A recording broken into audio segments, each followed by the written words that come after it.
Oke, di video kali ini kita akan bahas terkait dengan sebentar lagi akan diselenggarakan Piala Dunia U17 di Indonesia, yang mana pertandingan pertama kalau nggak salah Indonesia lawan Ekuador em,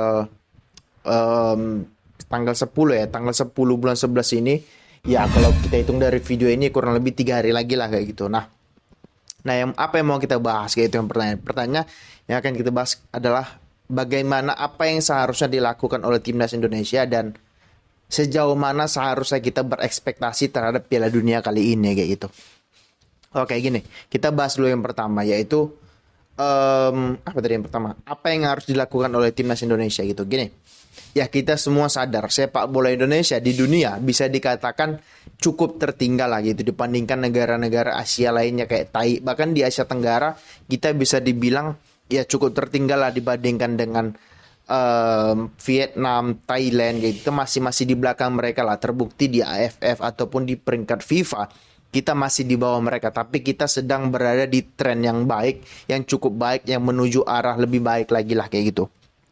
Nah, apalagi kalau kita bandingkan di Asia, kita kalah jauh mungkin berbanding dengan negara-negara kayak Arab lah, mungkin Qatar, mungkin kemudian Cina, Jepang, Korea gitu. Bahkan negara-negara kita masih berada di bawah-bawah mereka lah gitu. Terbukti kita belum pernah masuk Piala Dunia, cuman kita sudah masuk Piala Asia untuk tahun depan melalui kualifikasi loh, bukan melalui tuan rumah ya, which is good kayak gitu menurutku.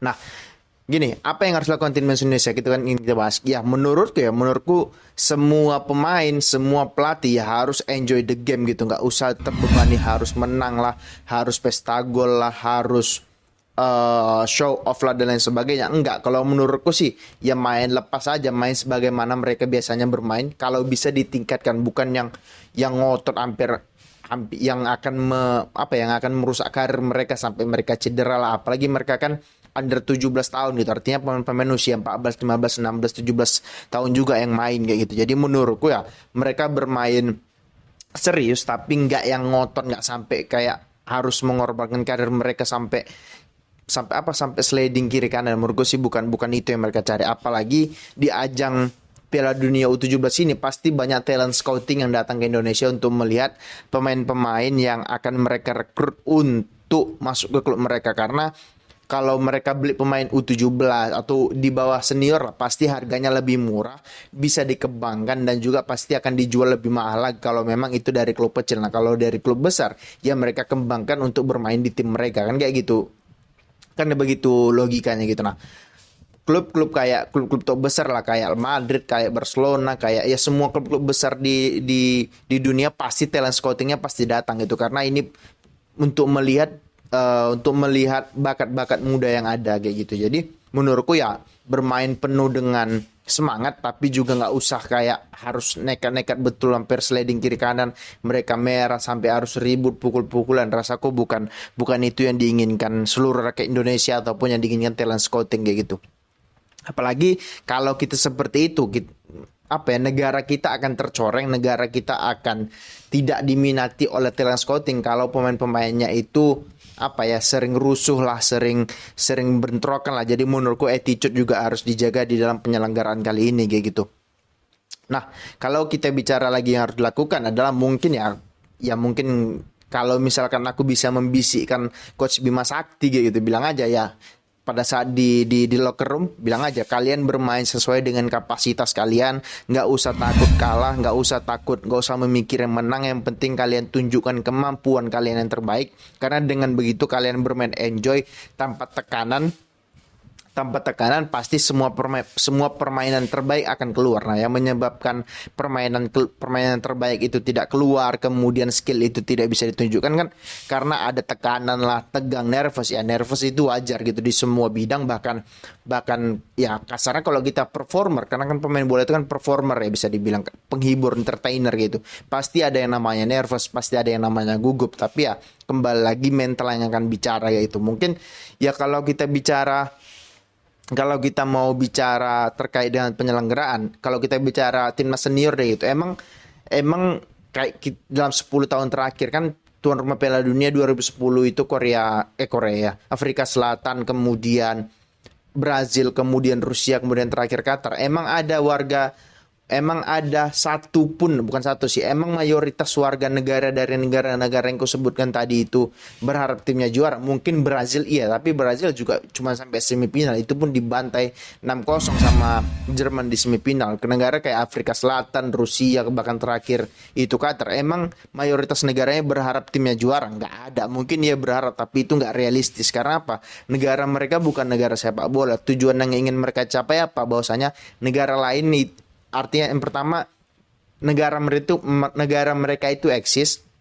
Yang kedua, scouting itu bisa melihat bahwasanya ada loh pemain di negara kami itu yang bagus gitu kan. Itu yang kedua. Yang ketiga, kemudian mereka ingin apa ya, untuk mendatangkan turis, kan itu yang paling terpenting. Apalagi kalau kita bicara di U17 ya, rasaku di luar negeri walaupun sekelas Piala Dunia U17 nggak rame misalnya kalau di Eropa deh, karena ya yang rame itu kan cuman mungkin di Asia Tenggara ataupun di Asia lah. Di Asia juga nggak begitu rame kayak gitu. Yang rame itu kan di Indonesia, setiap timnasnya, seluruh kelompok usia, semua warga negara, kasarnya semua warga negara itu akan menonton, apalagi datang ke stadion kayak gitu. Cuman di Indonesia aja, di luar negeri kan nggak. Kalau di luar negeri ya event-event kayak di bawah senior itu yang paling nonton keluarga, kemudian ya warga-warga sekitar, dan juga talent scouting. Kebanyakan malah talent scouting yang nonton untuk memastikan dan melihat pemain mana yang berbakat yang bisa direkrut ke tim mereka gitu. Jadi ya terlalu jauh sebenarnya. Yang harus dilakukan timnas Indonesia apa ya?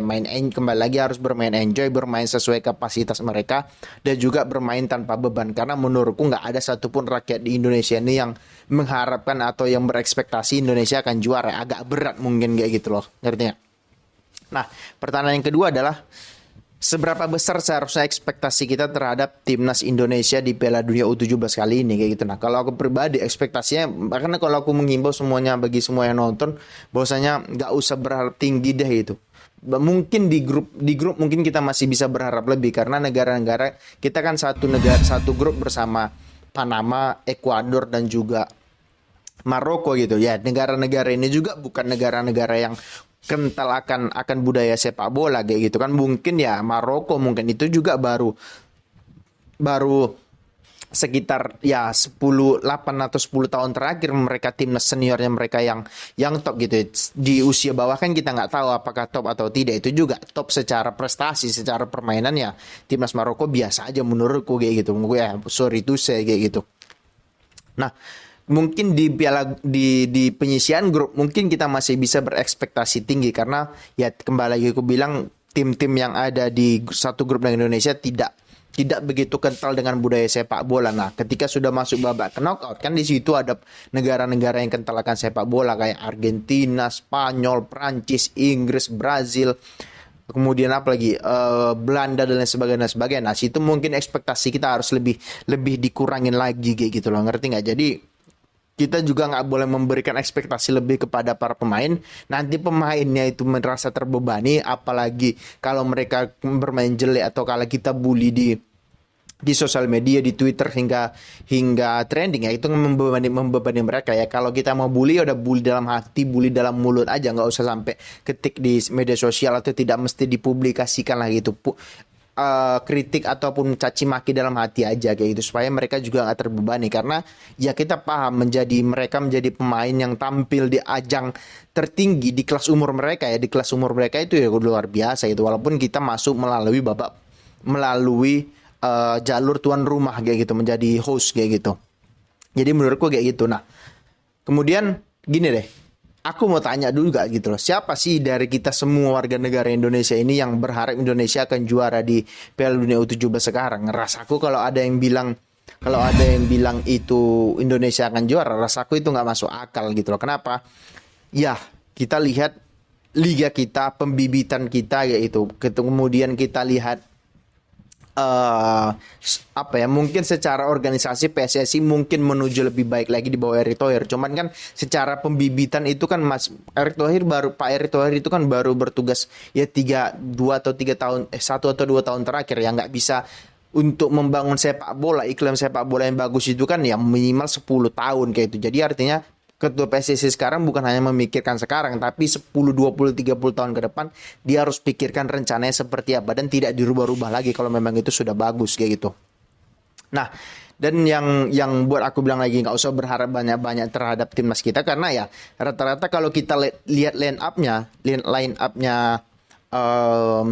timnas Indonesia gitu, skuad Indonesia yang dipanggil yang bermain di luar negeri itu cuma satu pemain, si Jardim ya, yang bermain di Palmeiras, itu juga Liga Brazil. Sedangkan kalau kita lihat negara-negara yang besar, negara-negara yang kuat iklimnya terhadap sepak bola kayak Prancis, kayak Spanyol dan lain sebagainya, pemain yang dipanggil itu kan pemain-pemain yang ada di akademi tim-tim besar di Eropa. Mungkin misalkan kayak Prancis, mereka punya pemain di akademi Manchester City, di akademi MU, di La Masia dan lain sebagainya. Nah, itu yang mereka panggil untuk memperkuat U17 mereka. Nah, artinya kan secara pengalaman, secara bakat, secara skill, secara mental mereka lebih terasa dari kita. Nah, kalau kita lihat ya, bukan ingin menjelekkan pemain kita, enggak.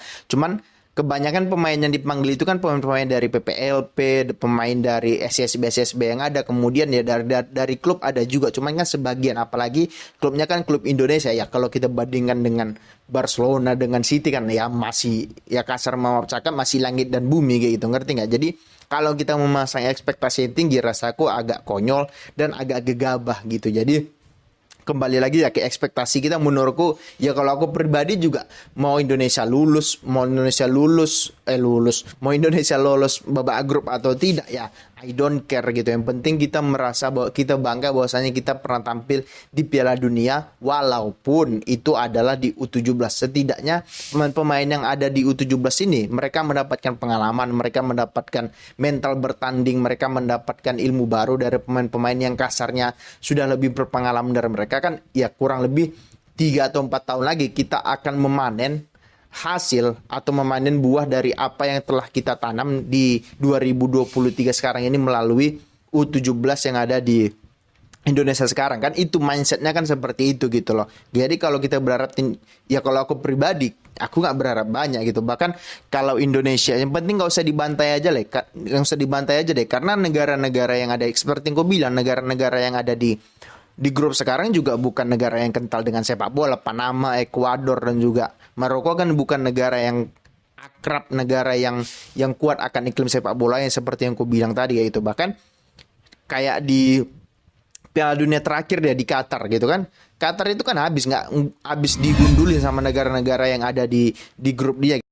Poin mereka 0 gitu loh, ngerti nggak? Jadi ya mungkin ya kalau Qatar kita paham sih, mereka tidak lebih mementingkan sepak bola, mungkin lebih kepada ego untuk bahwasanya mereka menyelenggarakan Piala Dunia yang semua mata pasti tertuju ke Piala Dunia. Mereka ingin menunjukkan bahwasanya negara mereka bisa menyelenggarakan, negara mereka ya menyediakan fasilitas terbaik untuk para pemain-pemain kelas dunia yang datang ke negara mereka. Kemudian mereka artinya nge-treat tamu-tamu dari luar negeri untuk datang ke negara mereka layani dengan baik. Kan lebih ke situ gitu loh. Kalau misalnya di Rusia, emang Rusia kental dengan sepak bola pada tahun 2018? Enggak juga gitu loh. Mereka lebih kepada ingin menunjukkan bahwasanya mereka juga bisa menyelenggarakan Piala Dunia. Kan itu lebih kepada faktor politiknya mungkin gitu. Begitu juga di 2010, siapa sih warga Afrika Selatan yang berharap Afrika Selatan itu menjadi juara, bahkan lolos babak knockout aja enggak. Afrika Selatan 2010 kalau nggak salah gitu. Jadi enggak muluk-muluk gitu loh. Kalau kembali lagi ke U17-nya ini, kalau aku pribadi ya yang penting nggak dibantai aja, udah selesai itu barang. Mau kalah 3 dari 3 pertandingan kalah ya nggak masalah gitu. Karena ini lebih kepada kita ingin menanamkan bibit-bibit muda, ingin menanamkan saham kita di sepak bola lah kasar gitu. Dan kemudian akan kita panen pada 2027-2028 yang mana pemain yang bermain sekarang ini menjadi pemain inti di timnas Indonesia gitu. Nah kemudian yang menjadi persoalan kan ada terkait dengan pemain kasarnya lah, bukan pemain naturalisasi, pemain diaspora yang 2 orang, yang pertama keturunan Korea dan yang kedua keturunan Brazil gitu ya. Kalau aku pribadi agak cukup kurang sepakat sebenarnya gitu, karena ini usia 17 yang mana mereka itu seharusnya pemain-pemain timnas kita yang lahir di sini dan mungkin besar di sini. Ya menurutku kalau di usia 17 gitu rasaku tidak perlulah dipanggil pemain-pemain naturalisasi gitu. Tapi kan kalau usia 17 setahuku belum, mereka kan belum memilih warga negara mereka, jadi tidak naturalisasi. Kalau naturalisasi itu kan proses pemindahan kewarganegaraan dari satu ke yang satu lainnya. Nah, kalau di Indonesia ada satu lagi, yaitu diaspora. Artinya dia tidak berpindah kewarganegaraan, cuman dia besarnya itu di luar negeri, cuman masih berkewarganegaraan di Indonesia. Jadi ya, kalau aku pribadi, kalau naturalisasi jangan deh dulu untuk ya, kalau U19 oke lah kayak gitu. Cuman kalau di bawah U19 rasaku jangan dulu deh. Tapi kalau kasusnya dengan U17 ini kan mereka warga negara Indonesia dan tidak pernah menjadi warga negara lain. Dan mereka juga lahir di Indonesia. Yang satu yang keturunan Korea itu lahir di, aduh di mana sih? Lupa. Kemudian intinya mereka lahir di Indonesia, dan kalau si yang keturunan Brazil dia kan sempat berada di akademinya si Palmeiras U17 gitu. Jadi menurutku nggak masalah karena dia juga bukan bukan tinggal di luar yang kayak misalkan kayak siapa ya, kayak ya sekarang banyak nggak tahu-tahu kayak Jordi Amat yang nggak pernah tinggal di Indonesia, yang tidak pernah tahu tentang Indonesia, tiba-tiba dia dinaturalisasi, kemudian pindah ke Indonesia, kemudian menjadi bagian dari timnas Indonesia. Nah, itu yang tidak dibenarkan kalau di usia muda. Cuman kalau di senior mungkin bisa, tapi bukan dalam untuk proyek jangka panjang, tapi untuk proyek jangka pendek kayak gitu. Jadi itu sih menurutku yang perlu kita bahas dalam U17 kali ini. Jadi menurutku kembali lagi ya, nggak usah berekspektasi tinggi kepada timnas Indonesia kita di U17 karena ini levelnya junior. Fokus kepada ingin menunjukkan bakat agar talent scouting itu bisa melihat mereka, yang nggak usah di Eropa deh. Mungkin di Korea, di Jepang, di mana lagi, di Arab mungkin bisa aja, nggak mesti harus di Eropa gitu. Kemudian untuk pemain timnas kita juga nggak usah terlalu terbebani dengan target, terbebani dengan bahwasanya harus menang dan lain sebagainya. Main enak aja, main enjoy aja kayak gitu. Bahwasanya mereka bermain sekarang dengan pemain yang kemungkinan di 3, 4, 5 tahun ke depan akan mereka lihat di TV kayak gitu. Artinya sebuah pengalaman yang cukup bagus kayak gitu. Oke, itu dulu konten kita kali ini. Bagi kalian yang suka silahkan di subscribe, di komen, dan di like. Bagi kalian yang nggak suka, nggak apa-apa, di skip aja. Oke, terima kasih. Ciao.